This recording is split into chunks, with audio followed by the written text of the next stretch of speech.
सहिताय तिरस्करग्रहं स्थापय पूजामि अदुके करोमि राहु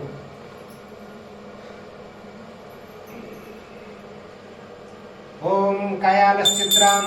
अभुवदूते सदारुदासकसा कयाचावताम अयंगहो दशकमेतसमन्मातरं प्रहबलञ्च प्रत्युवहं याते देवी निर्विरामवन्दा रामासविदत्यं दन्तं तद्दृष्टमयसं नामद्राजे वक्तृप्रमुखः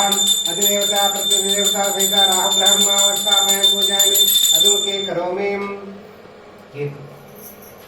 केतु कृण्वन्न केतुवें पेशो मध्यापेशतें समद्विराजितां ब्रह्मदेवानां पदरेकवेन ऋषिरुद्राणां वैशो मृगाणां सेनो रुद्राणां सुराणां सुचित्रवृत्ते गिरेवन्नं सचित्रचित्रं चित्रयन्तमस्मै चित्रक्षतं वयोधां चन्द्रं रैपूर्वं चन्द्रदेवगुरुदेवस्वाम् अधिदेवता प्रत्यधिदेवता सहितायां केतुग्रहम् अवस्थापयामि पूजामि अदुके करोमि